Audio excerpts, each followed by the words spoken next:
Hello, everybody. So we're talking about inequalities, but now we're building on those inequalities we had before into something called compound inequalities. Learning objective for today, I could solve and graph compound inequalities. Plus, we have our vocab for the day. We're going to define these compound inequalities. All these compound inequalities are is just simply two inequalities connected, either by the words and or the word or. So two inequalities, same number line. Take a look at an example here. This is an example of the or compound inequality. It says graph all real numbers that are less than -1 or greater than 2. I like starting off with this one because it gives you a good visual on what we're talking about with compound inequalities. You have two inequalities on the same number line. Just like what we saw with our Desmos activity earlier on Monday, dealing with those inequalities, you have less than, greater than. Well, you could just draw those and have the arrows pointing in the direction that our symbols are going. No underline because it's not or equal to, so we keep open circles. And we could have done this easily just if it was one and then the other on a separate number line, but now we're doing them on both the same number line. This is called a union. It is the union of solutions. They're going in the opposite direction. Union, opposite direction, also known as the or compound inequality. Let's take a look at the other case, the and case. This says graph all real numbers that are greater than 0 and less than or equal to 4. Last one, the or case, they were going out. This time, the and case, those are going in. So your two inequalities are pointing towards the middle. And we don't have to draw two arrows pointing towards the middle. We could just draw it like this. Notice it was greater than 0, so no or equal sign. We keep it open. Less than or equal, so we close it there at 4. There's my two inequalities.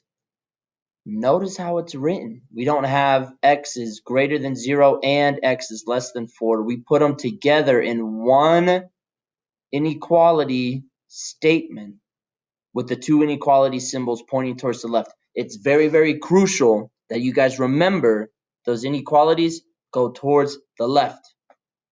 We're talking smaller value, x in the middle, larger value, get your variable or your inequality symbols pointing towards the left. You'll be good to go.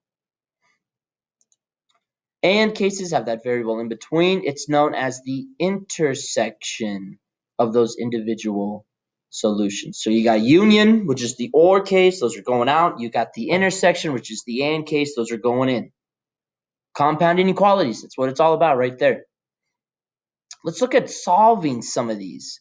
But before we do, remember, solving inequalities, if I multiply or divide by a negative number, I have to switch those inequality symbols around. Does that happen with the compound inequalities? Does that happen when there's two of them at the same time? It does. Take a look at what happens here. I've got -2 is less than negative x, which is less than 5. Notice I've got smaller, larger, everything pointing towards the left. So with this said, I guess it's mirrored on the thing. Okay, whatever. But with this said, we got to solve by getting rid of that negative. Divide by a negative. And when you divide, you're going to divide everything. The -2, the negative x, and the 5. And when we're dividing, that's going to change our signs because we're dividing by that negative. Now I have 2 is greater than x, which is greater than -5. We would have to switch that order around to make sure our symbols are pointing towards the left. Let me show you some more examples. Here's the first one. We're solving a compound inequality, the and case. So you have -2 is less than or equal to 3x minus 8, which is also less than or equal to 10. Solve it. Get rid of all the stuff by your variable. Notice variable's on the inside. It's on the middle. So we got to get rid of that times 3. We have to get rid of that minus 8. Just like all our other solving, get rid of that plus minus first. So we're getting rid of that minus 8 by adding it to everything. gets added to the left, gets added to the middle, gets added to the right. Negative 2 plus 8, 6. Negative 8 plus 8, gone. 10 plus 8, 18. Notice my symbols didn't change because we were just adding. We don't have to change our symbols. Now I have one last thing next to my variable. It's a 3. 3 next to the x means multiply, so get rid of that multiply by dividing. And just like what we did with the 8, we have to divide that 3 to everything. So I have 6 over here, gets divided by 3. 3x gets divided by 3. 18 gets divided by 3. 6 divided by 3 becomes 2. 3x divided by 3 just becomes x. 18 divided by 3 becomes 6. Do we switch symbols here? The answer is no, because it's a positive 3 we're dividing by. So, final answer for this problem, I have 2 less than or equal to x less than or equal to 6. I don't have to change anything around. It's still my smaller number 2, then my x, my variable in the middle, then my larger number 6 on the right side. Everything's pointing towards the left, and compound inequality solved and simplified. This one's probably the tougher one to wrap your head around, so really take your time, look through this one, make sure you know what's going on. We're trying to get rid of the stuff around that variable in the middle. Whatever you do in the middle, you have to do to the other side and to that third side, because you have 2 inequality symbols. So basically, whatever you do, make sure you do it to every side in your problem. Take a look at the OR case. The OR case is a little simpler because they're separated. So you could treat them as just 2 separate inequalities you have to solve. For example, you have 3x plus 1 is less than 4, or 2x minus 5 is greater than 7. Well, let's just deal with this first one. 3x plus 1 is less than 4. I could just solve that one separately, just like how I would solve all the other inequalities. Get rid of the plus 1 by subtracting. 4 minus 1 gives me 3. Get rid of that times 3 by dividing. 3 divided by 3 becomes 1. I didn't divide by a negative, so I don't have to switch it. There's half of my compound inequality. Now let's do the other half. 2x minus 5 is greater than 7. Oops. So we get rid of that minus 5 by adding it. 7 plus 5 gets me 12. Get rid of this times 2 by dividing it. 12 divided by 2 gets me 6. OR case, separate them, keep them separated, solve away, done. So really the tricky thing with this one is that each problem really counts as 2, right? Because this compound inequality is one problem, but you end up doing 2 inequalities. Or you have a more complicated one where you're dealing with the stuff in the middle, and you have to make sure you're doing it to both edges. Let me show you one more example. I'm talking about this one right here. I got negative 2 less than or equal to negative 2 minus x, which is less than 1.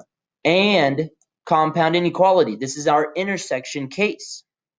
You have your smaller number on the left, larger number on the right, symbols pointing towards the left.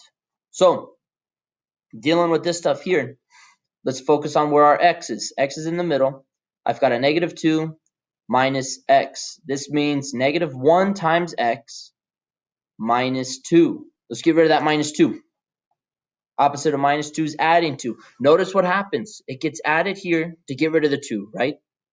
Gets added to the other side of this inequality and the other side of this inequality. So now you have negative 2 plus 2. Oh, goes to 0 as well. 1 plus 2 makes that 3. So I have 0 less than or equal to negative x less than 3. Still good so far, but I have a negative times x. Get rid of that negative times by dividing. When I divide a negative, switches our symbols around. 0 divided by negative, it don't matter. That's still 0. But 3 divided by negative becomes negative 3. So now I have 0 greater than or equal to x greater than negative 3. Because remember, dividing by a negative switches our symbol around. Does this look right? No, because we want our smaller values first, our larger numbers last, and we want our symbols pointing towards the left. So actually, we're going to switch this whole thing around. Keep your x in the middle and move your smaller number and its symbol, move your larger number and its symbol to the other sides. Less than 3, or I'm sorry, x greater than 3. Now it's -3 less than x, saying the same thing. 0 greater than or equal to x. Now is x less than or equal to 0, saying the same thing. So 0 symbol stayed with him. -3's symbol stayed with him. X stayed in the middle. Done. Graph in this solution, let me show you what that graph's going to look like. We have -3 as the smaller value, so I put a circle at -3. Is it or equal to? Is it underlined? No. So we could keep it open circle. 0 is my bigger number. 0 is underlined. It is or equal to, so I close that circle at 0. And since it's the intersection compound inequality, I have my line going in between them. Compound inequalities. Try some more of these practice problems, guys, and then let me know if you have any questions about it. Thanks.